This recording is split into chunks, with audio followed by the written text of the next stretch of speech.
નમસ્કાર, આપ જોઈ રહ્યા છો નેશન પ્લસ ન્યૂઝ. હું છું આપની સાથે વિભિક્ષા પરમાર.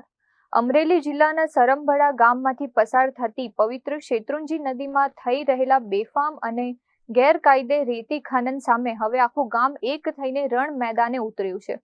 પ્રકૃતિ અને નદીના અસ્તિત્વને બચાવવા માટે સુરત અને અમદાવાદ સ્થાયી થયેલા વતનીઓ પણ ગામડે દોડી આવ્યા છે અને નદી કાંઠે બેસી અનોખો વિરોધ શરૂ કર્યો છે. આ દ્રશ્યો કોઈ ધાર્મિક મહોત્સવના નથી, પરંતુ રેતી માફિયાઓ સામે પોતાની પવિત્ર નદીને બચાવવા માટે એકઠા થયેલા અમરેલીના સરમભડા ગામના લોકોના છે. શેત્રુંજી નદીમાંથી લાંબા સમયથી ચાલી રહેલી બેફામ રેતી ચોરી અને પ્રકૃતિના નિકંદન સામે આખું ગામ એકતાના તાંતણે બંધાયું છે.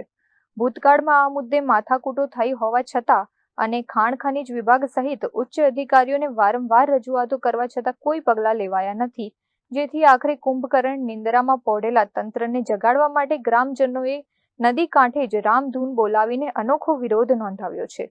આજે ગામના યુવાનો, વડીલો અને મહિલાઓ સહિત મોટી સંખ્યામાં લોકો શેત્રુંજી નદીના પટમાં ઉતરી આવ્યા હતા અને રેત માફિયાઓ વિરુદ્ધ ગગનભેદી સૂત્રોચ્ચાર કર્યા હતા.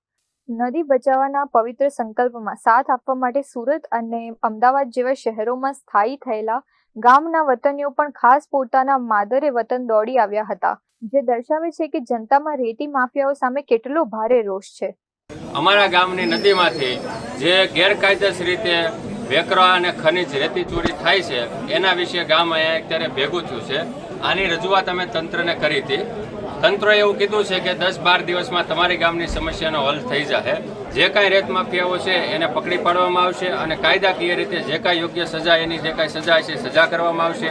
પરંતુ ગામજનોને એવું હતું કે તંત્રની સાથે સાથે ગામ પણ એકત્રિત થાય અને તંત્રનો સપોર્ટ કરે. એના માટે સુરત, અમદાવાદ અને આજુબાજુના શહેરોમાં જે કાંઈ ધંધા માટે યુવાન મિત્રો ગયા છે એ બધા પણ અહીંયા ભેગા થયા છે અને એવું નક્કી કર્યું કે આપણે ભેગા થઈને આનો વિરોધ કરીએ, જેથી તંત્રને પણ એમ થાય કે ગામનો આપણને સપોર્ટ છે. સરમડા મુકામે સુરત, અમદાવાદ, રાજકોટ વગેરે શહેરોમાંથી તમામ જોઈન્યાઓ આવી અને અમને જે સહકાર આપ્યો છે. શેત્રુંજી નદીમાં રેતીનું ખનન થાય અને પર્યાવરણ અને પાણીને બેને નુકસાન થાય, આવા સંજોગોમાં જે ઝુંબેશ ઉઠાવી છે એ ઝુંબેશ અમે જે યોગ્ય અને જવાબદારી સાથે નિભાવવા આપ સૌને વિનંતી કરીએ છીએ. આપ સૌ ભેગા થઈ અને આ કાર્યને આગળ ધપાવો, તેમજ આવતા દિવસોમાં કોઈ જગ્યાએ ક્યાંય પણ કોઈનો એક ફેરો પણ ભરાય નહીં એવી એ માટેની બધાએ પ્રતિજ્ઞા લીધી છે.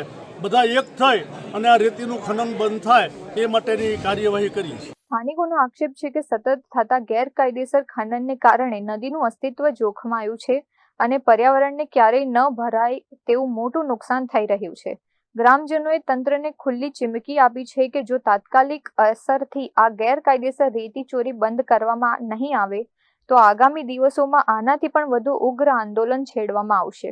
સરમભડા ગામના લોકોનો આ આક્રોશ જોઈને હવે એ જોવાનું રહેશે કે ગાંધીનગર અને અમરેલીનું વહીવટી તંત્ર આ રેતી માફિયાઓ પર ક્યારે કાયદાનો હથોડો ચલાવે છે.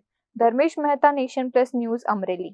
સમાચારોના સતત અપડેટ મેળવવા માટે અમારી નેશન પ્લસ ન્યૂઝની યુટ્યુબ ચેનલને સબસ્ક્રાઇબ કરો, બેલ આઇકન દબાવો અને જોડાયેલા રહો ફેસબુક, ઇન્સ્ટાગ્રામ અને ટ્વિટર પર.